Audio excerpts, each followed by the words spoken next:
What is going on, Movie Meals? We both watched, it's Extremely Wicked Shockingly and Shockingly Vile? shockingly This is something not a and good start vile. to That's this not movie, a good or start. this review. Here, how about I Google it? This is the Ted Bundy Zac Efron movie that's on Netflix. Apparently it dropped this weekend. Kyle texted me today. I was at work and he's like, "Did you watch the movie?" the movie?" And I was like, I didn't even know it dropped. Extremely wicked, shockingly evil, and vile. I knew there was that. Yeah, that I knew it had an E in it. So this is our we'll just go non-spoiler review of You Should Have Kept It Up, of Shockingly Wicked and Extremely with a touch of vile, evil. Shockingly evil. Why would you scroll up for me? I don't know why. Extremely wicked, shockingly evil, and vile. Yes, because that's okay.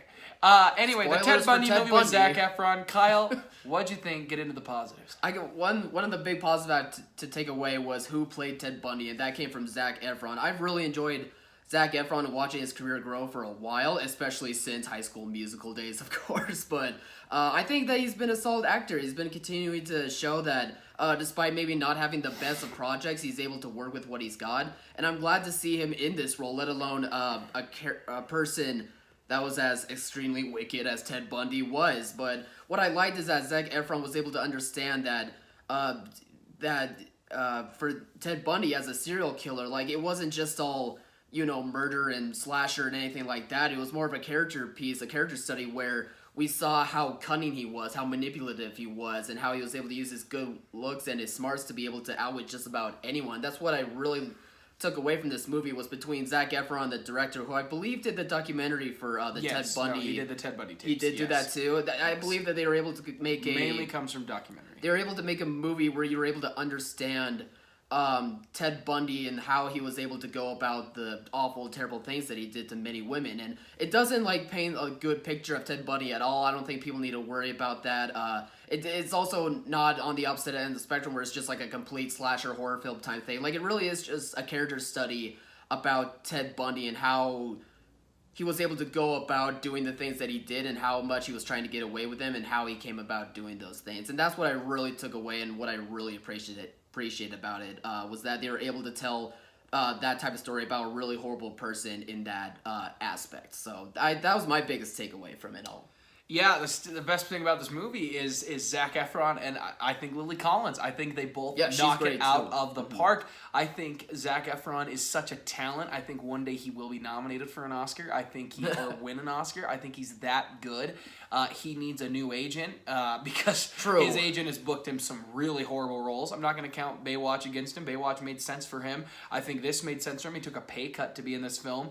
And I thought they were the biggest standouts. I thought the end of the film, about the last 40 minutes, was brilliant. I thought it was absolutely fantastic. Mm-hmm. The way it ends, there's a big scene. Mm-hmm. Again, no spoilers, but the big scene with Zac. I mean, it is based off of a true thing that happened that was really documented on TV live. But they have conversations between Lily Collins' character and then Zac Efron's Ted Bundy character, the real people.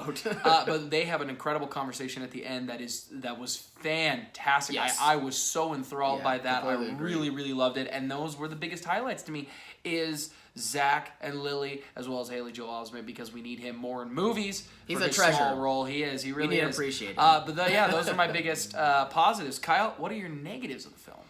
I don't know. I didn't really have too many bad things to say about this movie, or too many negatives anyway. Maybe it might have just ran a bit long in moments, but for whatever reason, I think Zac Efron, his portrayal of Ted Bundy, was able to keep me learning about the guy more, keep me trying to understand on what this type of character is like. So I feel like the runtime could be an issue for some people. Maybe the way the story is told as well. It kind of jumps back and forth between certain things or certain time periods. So maybe that'll not be quite the right way to go for some people, but it worked fine for me. So that's really the only things I can take away in terms of negatives.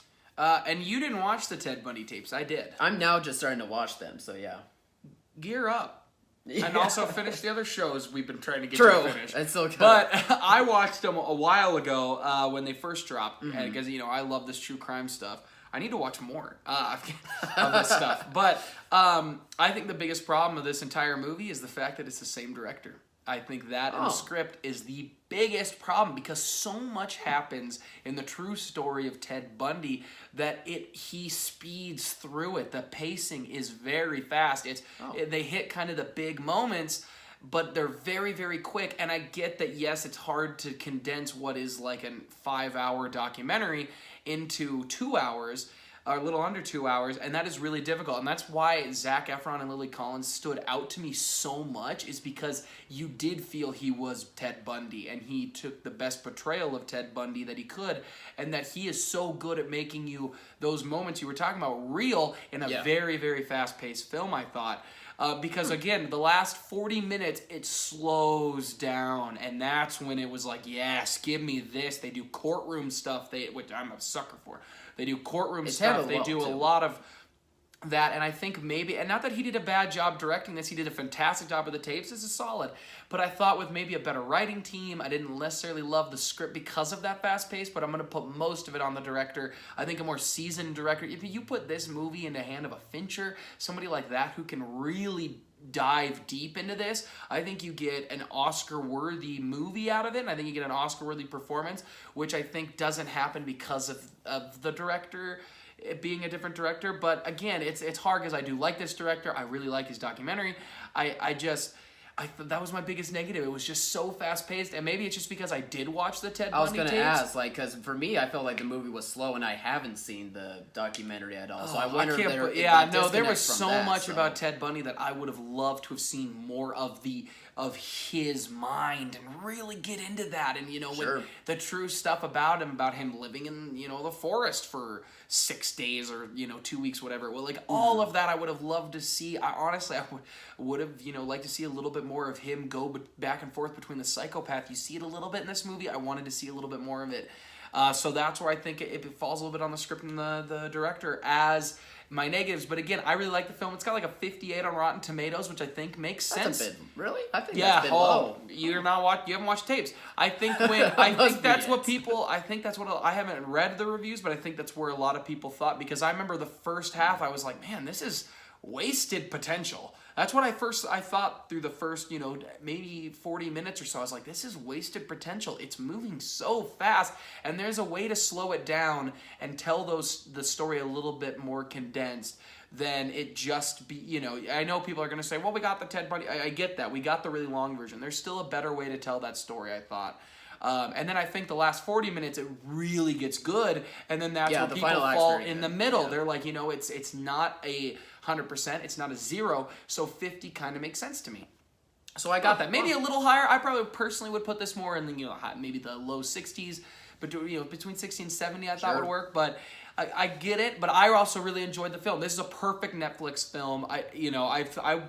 It's just perfect for Netflix to watch in your home. Yeah. So yeah, those were my big negatives. But overall, I really enjoyed the film, and Zac Efron's performance as well as Lily Collins was fantastic, and Haley Joel Osment, fantastic. Of course, fantastic. Anything else to add, Kyle? No. I liked it probably just as much as you did. I'm surprised that it's getting not the best reception for it. It's solid. It's solid. I would hope for it to be better. I really enjoyed this movie, but I'm also just really happy to see Zac Efron finally getting a role like this, and as well as maybe trying to get away from some of the crummy roles that he's had before, because he really does have good movies. DJ role movie. Get out of there. He's good in Neighbors. He's good in the Orson Welles movie that he did a few years back. It's to a point where Zac Efron needs to get in the Marvel Cinematic Universe, because if you now can get a successful Marvel. If you can get in one of those big franchises that people really love and then change the perception about you, I know he wants to do these smaller projects, but go do that and go show us a little bit different range, and then all of a sudden you got all the money in the world and you get more of the picking of what you're doing instead of having to do other things. And fire your agent, man. He's done some bad roles. Yeah, it hasn't been talented. Too kind he did good in Greatest Showman. It was fine. Yeah, he's really good in Me and Orson Welles, which is a small indie film from years back that you guys should check out. But he needs better roles. I heard he was just terrible in The Beach Bum, and that weird movie with him. Oh yeah, I forgot that was a thing. Oh my gosh. Anyway, guys, what did you think? Please comment below. Let us know. Remember to like, subscribe, share. And as always, thanks for watching, Mom. See you guys.